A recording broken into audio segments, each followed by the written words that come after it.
2570 বুদ্ধ জয়ন্তী উপলক্ষে খোয়ারাপাড়ায় মতবিনিময় সভা অনুষ্ঠিত। প্রতিবেদক উজ্জ্বল বড়ুয়া মিন্টু। বাংলাদেশ বৌদ্ধ ভিক্ষু মহাসভা কর্তৃক আয়োজিত আসন্ন 2570 বুদ্ধ জয়ন্তী উপলক্ষে বিশ্ব শান্তি শোভাযাত্রা, জাতীয় বৌদ্ধ সম্মেলন, মহাসংঘদান ও আলোচনা সভা 2026 সফলভাবে বাস্তবায়নের লক্ষ্যে বিভিন্ন এলাকায় মতবিনিময় সভা অনুষ্ঠিত হচ্ছে। এরই ধারাবাহিকতায় আজ 1 এপ্রিল 2026 বুধবার বৃহত্তর খোয়ারাপাড়া গ্রামের 8টি বিহারের দায়ক দায়িকা ও উপাসক উপাসিকাদের অংশগ্রহণে এক মতবিনিময় সভা সুদর্শন মহাবিহার প্রাঙ্গণে অনুষ্ঠিত হয়। সভায় সভাপতিত্ব করেন বাংলাদেশ বৌদ্ধ ভিক্ষু মহাসভার ভারপ্রাপ্ত সাধারণ সম্পাদক ভদন্ত সুমিতানন্দ মহাথেরো। আশীর্বাদ প্রদান করেন বিদর্শন আচার্য ভদন্ত শাসনপ্রিয় মহাথেরো। অনুষ্ঠানে উপস্থিত ছিলেন ভদন্ত দেবানন্দ মহাথেরো, ভদন্ত জ্ঞানবীর্য মহাথেরো, ভদন্ত সুমনবংশ মহাথেরো, ভদন্ত দেবমিত্র মহাথেরো, ভদন্ত সুমনানন্দ থেরো, ভদন্ত করুণানন্দ থেরো সহ অন্যান্য ভিক্ষু সংখ্যক। সভা সঞ্চালনা ও সূচনা বক্তব্য প্রদান করেন ভদন্ত দেববংশ থেরো। পঞ্চশীল প্রার্থনা পরিচালনা ও বক্তব্য প্রদান করেন কাঁঠালভাঙ্গা কুল সার্বজনীন মৈত্রী বিহার পরিচালনা কমিটি প্রাক্তন সভাপতি বাবু মিলন বড়ুয়া। মতবিনিময় সভায় বক্তব্য দেন বাংলাদেশ বৌদ্ধ কৃষ্টি প্রচার সংঘ চট্টগ্রাম অঞ্চলের সাধারণ সম্পাদক বাবু সমীরণ বিকাশ বড়ুয়া, রাউজান উপজেলা শাখার সহ সভাপতি বাবু স্বপন কান্তি বড়ুয়া, রাউজান উপজেলা শাখার সহ সভাপতি বাবু সুভাষচন্দ্র বড়ুয়া, রাউজান উপজেলা শাখার ভারপ্রাপ্ত সাধারণ সম্পাদক বাবু তাপস কুমার বড়ুয়া, সমাজহিতৈষী বাবু স্বপন কান্তি বড়ুয়া, পূর্ব গুজরাট সার্বজনীন মৈত্রী বিহার পরিচালনা কমিটির প্রাক্তন সভাপতি বাবু রবীন্দ্র লাল বড়ুয়া, সাধারণ সম্পাদক বাবু প্রকাশচন্দ্র বড়ুয়া এবং বিশিষ্ট দন্ত চিকিৎসক ও বৃহত্তর খোয়ারাপাড়া বৌদ্ধ কল্যাণ সমিতির সভাপতি বাবু অনিল কান্তি বড়ুয়া প্রমুখ। উল্লেখ্য, আগামী 8 মে 2026 শুক্রবার 2570 বুদ্ধ জয়ন্তী উপলক্ষে বাংলাদেশ বৌদ্ধ ভিক্ষু মহাসভার উদ্যোগে বিশ্ব শান্তি শোভাযাত্রা, জাতীয় বৌদ্ধ সম্মেলন, মহাসংঘদান ও আলোচনা সভা অনুষ্ঠিত হবে। আয়োজনে 2570 বুদ্ধ জয়ন্তী জাতীয় উদযাপন পরিষদ, বাংলাদেশ বৌদ্ধ ভিক্ষু মহাসভা।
অনুষ্ঠানের আজকে মহাপুরুষের জন্ম চর্চা এখানে নেতৃত্ব করা হয়েছে।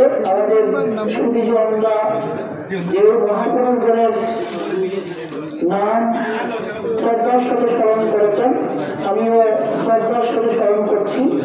মহাপুরুষগণের আমাদের দীপাল এবং প্রদর্শকগণ আমাদের বৌদ্ধ জাতিকে যারা বিশ্ব দরবারের মধ্যে উড্ডীন করেছেন, এই গ্রামের এই জন্মদাতা সূর্য সন্তানগণ, মহাসংঘনায়কগণ এবং পূজনীয় বন্ধু সংঘগণকে শ্রদ্ধার সাথে স্মরণ করছি, বুদ্ধকে বন্দনা করছি, ওনাদেরকে বন্দনা করছি। আজকে যে মত বিনিময় সভায় সুদর্শন ঐতিহাসিক সুদর্শন জোহারে সবাই মিলিত হয়েছি পরম পূজনীয় সুবলবন্ধে এবং সম্মানিত সভাপতিবর্গকে এবং পূজনীয় বৌদ্ধ সংঘকে বন্দনা জানিয়ে এবং যে সুন্দর আমরা কিন্তু নিজেকে রক্ষা করার জন্যই বাংলাদেশ বৌদ্ধ ভিক্ষু মহাসভা ছায়া তলে আছে। যারা সংঘরাজ ভিক্ষু মহাসভায় আছে তারা সংঘরাজ ভিক্ষু মহাসভা ছায়া তলে দাঁড়িয়ে আছে। আমরা যেহেতু মস্তবিন্দিকে আমরা মস্তবিন্দিকে ভিক্ষু সংঘ ছায়া তলে দাঁড়িয়ে আছি, সেজন্যই আমাদের সাথে আমাদেরকেই এই অনুষ্ঠানটা তুলে নিতে হবে। নিকায়গত কোনো ভেদাভেদ নয়, আমরা বৌদ্ধ, আমরা প্রচার করতে চাই। আমরা এখনো বাংলাদেশে নিজেদের অস্তিত্ব টিকিয়ে রেখেছি। একসময় বিশুদ্ধানন্দ মহাতরকে বলা হয়েছিল পাকিস্তানে আমরা কি পাকিস্তানি বৌদ্ধ নাকি, বলকে না আমরা বাঙালি বৌদ্ধ, বাংলাদেশি বৌদ্ধ, বাঙালি বৌদ্ধ। এই বিশুদ্ধানন্দ মহাতরে কিন্তু বাংলাদেশি যে বৌদ্ধ আছে এটাই কিন্তু উনি পুরো বিশ্বে প্রথম প্রচার করেছেন এবং বাংলাদেশের প্রতিনিধিত্ব করে উনি পুরো বিশ্বকে জানান দিয়েছেন আমরা বাংলাদেশে বৌদ্ধ আছি। আমাদের বিদেশি কতগুলো অতিথিবৃন্দরা আসবে, যেগুলো চায়না থেকে, Thailand, Sri Lanka, Russia, Vietnam, India, বিভিন্ন দেশ থেকে আমাদের যে স্কলার তারা আসবে, তারাইও তাদের একটি সেশন থাকবে, পর্ব থাকবে। তারা আমাদের সাথে এই বাংলাদেশ বৌদ্ধ ভিক্ষু মহাসভা তথা উদযাপন পরিষদের সাথে তারা চাচ্ছে আমাদের এই বাংলাদেশের মধ্যে যে বৌদ্ধ জনগোষ্ঠীরা যেভাবে মহান ভিক্ষু সংঘ, উপাসক উপাসিকা, গায়ক গায়িকারা যেই বুদ্ধের ধর্মকে যেভাবে প্রচার প্রসার করছেন, আমাদের সাথে সম্পৃক্ত হয়ে বুদ্ধ জয়ন্তীর মধ্যে তারাইও সম্পৃক্ত হবে।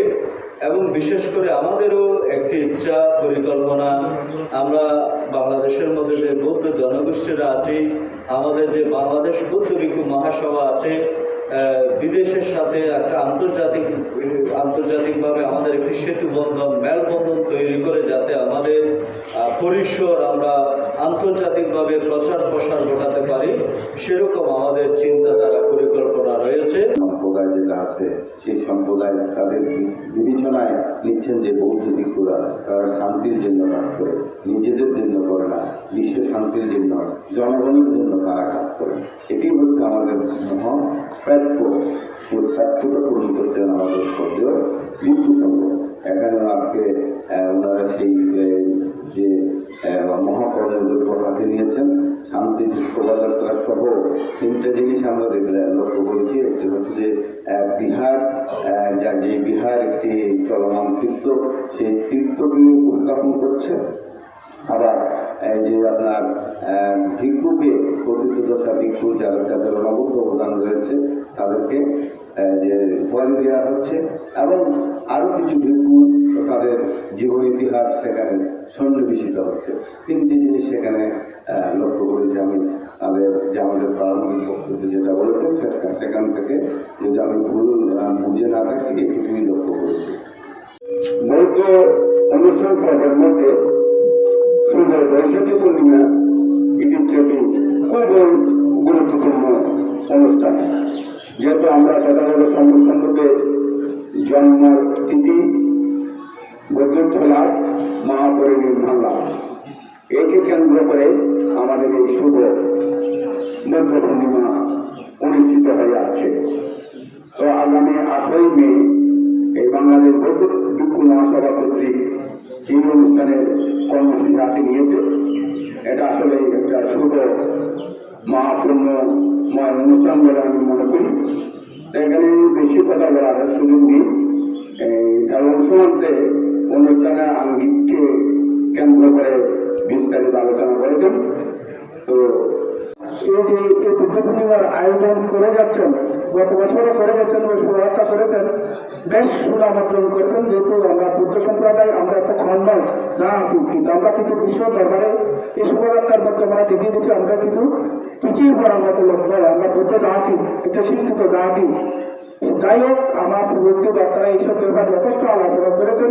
আমিও তাদের সাথে সহমর্মিতা প্রকাশ করছি এবং আমার বিহার উপজেলা সাধারণ মধ্য বিহার আমাদের জায়গা অভ্যাসক উদ্ভাসিকাদেরকে নিয়ে আমি বসব এবং এই সংগঠনকে আমি তাকে একটা উপযুক্ত সরকার দিতে পারি আমি এই আশাবাদ ব্যক্ত করছি এবং আবারও প্রযোজককে আমি বন্দনা এবং অনুষ্ঠানের সফলতা অবশ্যই কামনা করবো।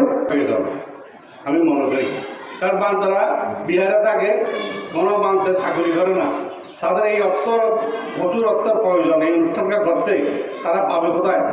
তাহলে আমাদের মঙ্গলের জন্য যখন বান্দারা এতটুকু চেষ্টা করতেছে, সুতরাং আমাদের উচিত কর্তব্য বান্দাদেরকে অশেষভাবে সম্পূর্ণ রূপে সাহায্য সহানুভূতি করা।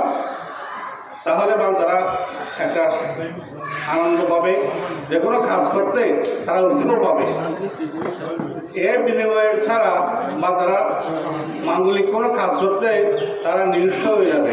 সুতরাং বান্দারা নিরুৎসাহ যেখানে ধর্মের কথা আসে, তাহলে বান্দারা যখন মনে কষ্ট পাবে, তাহলে আমরা সুখে থাকতে পারবো না। আমাদের মঙ্গলের জন্য, আমাদের পরিবারের জন্য, আমাদের সুখের জন্য সর্বদা সর্বক্ষণ যারা চিন্তা করে, যাদের ছাড়া আমরা চলতে পারি না, আমাদেরও উচিত সর্বদা সর্বক্ষণ বান্দাদের দিকে তীক্ষ্ণ দৃষ্টি রাখা। আমাদের বড়মন্ত্রী মহোদয় অনাথ পিতা সুগতানন্দ মহাতর এই বিল্ডিংগুলো আপনারা যারা দেখছেন, আমরা যারা দেখছি, ওনাদের কর্মপ্রচেষ্টায় আজকে এগুলো স্থাপিত হয়েছে। তাদের উদ্দেশ্যে আমরা তেমন কিছু করতে পারি নাই, আজ পর্যন্ত করতে পারি নাই। তার জন্য আমরা দুঃখ প্রকাশ করছি, আমাদের ঘৃণা প্রকাশ করছি। আমরা কিছু করতে পারি নাই বলে ঘৃণা প্রকাশ করছি। কেন পারবো না? বর্তমানে আমাদের এই প্রতিষ্ঠান বাংলাদেশ অগ্রসর মেমোরিয়াল সোসাইটি অফ বাংলাদেশের মহাসচিব বান্তা মহোদয় আজকে প্রতিষ্ঠানের হাত ধরেছেন এবং তিনি এই গ্রামের অভিভাবক হিসেবে খ্যাতি অর্জন করেছেন।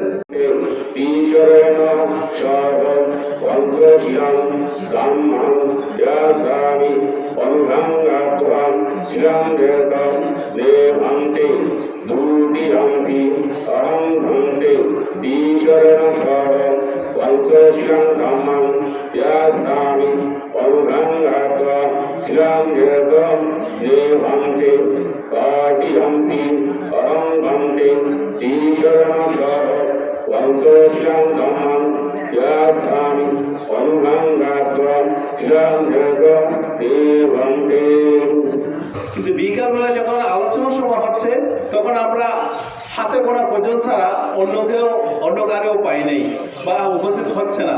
তো এটার একটা কারণও আছে যে পঞ্চশীল যদি বাড়িতে যায়, দ্বিতীয়বার অনুষ্ঠানস্থলে আর আসে না। আমার একটা প্রস্তাব থাকবে, যদি অনুষ্ঠানটা কন্টিনিউ করা যায়, যে কিছু বান্ধারা থাকবে, সংবাদ নষ্ট পরিষ্কার চালু থাকবে, অর্ধেক বান্ধারা গিয়ে খেয়ে আসবে, বাকি অর্ধেক ওখানে অনুষ্ঠান স্থলে থাকবে। সেভাবে যদি পরিচালনা করা হয়, তাহলে আমরা দর্শকরা যারা থাকবো, আমরা উপাসক উপাসিকরা যারা থাকবো, তারা অনুষ্ঠানের মধ্যে থাকবো এবং অনুষ্ঠানটা সব থেকে চলমান থাকবে। তো এটাই আমার কথা। আমি আশা করবো এই অনুষ্ঠানটি সুন্দর হবে, সার্থক হবে এবং আপনারা যে উদ্দেশ্য নিয়ে যাদেরকে সম্মানিত করছেন তারাও সম্মানিত হবে, আমরা বৌদ্ধ জাতীয় সম্মানিত হব, এই আশাবাদ ব্যক্ত করে উদযাপন কমিটিকে টাকা পয়সা খরচ করে তাদের ধর্মীয় উৎসবগুলো উদযাপন করে। সেক্ষেত্রে এখানে আমাদের আমার ভাই একজন তার বক্তব্যে উপস্থাপিত হয়েছে, যেখানে আলোচনা সভার জন্য বলা হয়েছে যদি প্রত্যেকটি বিহারে 2-3 জন করেও আসতো, তাহলে এখানে 30 জনের মতো উপস্থিত হতো। এটাও একটা যুক্তিসঙ্গত কথা, কিন্তু এখন আমি মন্ত্রী বিহারটা দেখছি আমার 4-5 জন আমরা আসি উপস্থিত, কিন্তু আটটি বিহারে 2-2জনও আসতো, তাহলে 16 জনের মতো উপস্থিতি হতো। যাই হোক, আমার প্রণববাবুর একটি বক্তব্যে বলা আছে, প্রণববাবু ডক্টর প্রণববাবুর বক্তব্যে একটা বলা আছে যে জনতার জনতা মানে অনেকগুলো মানুষ, সেটা হচ্ছে জনতা, আর কম মানুষ হলে এটা জন। আবার জনতার মধ্যেও কথা শোনার মতো তেমন মানুষ পাওয়া যায় না। তবে যেভাবে আমাদের উপর দায়িত্ব থাকবে কায়িক বাসনিক আর্থিক, সেটা আমরা সফলতা করার জন্য আমাদের গ্রামের এবং অভিভাবক আছেন তাদের সাথে বাংলাদেশের সাথে আমরা একত্রতে মিলিত হয়ে পরবর্তী যে একটা কাজ করার সমাধান সেটা আমরা করবো বলে আমি আমাকে বলি। আবারও আমার কর্মসূত্রে বান্ধবদের প্রতি আমার বন্দনা জানিয়ে আমার সংক্ষিপ্ত অবগতা এখানে শেষ করব। যারা সুদীবৃন্দ আছেন ওনাদের সাথে আমি সেখানে উপস্থিত হয়েছি এবং উক্ত অনুষ্ঠানকে সুন্দর এবং সার্থক ভাবে সার্বিক আমাদের নেতৃত্বভূমি বৃহত্তর ফোয়ারাপাড়া গ্রাম থেকে সহযোগিতা করেছেন। এবছরে আমরা বাংলাদেশ বৌদ্ধ ভিক্ষু মহাসভা কর্তৃক আয়োজিত 2570 বৌদ্ধ জয়ন্তী আমরা আমাদের গ্রামের পক্ষ থেকে আমরা প্রত্যেকে স্ব অবস্থান থেকে বাংলাদেশ বৌদ্ধ ভিক্ষু মহাসভাকে আমরা সহযোগিতা করে যাব।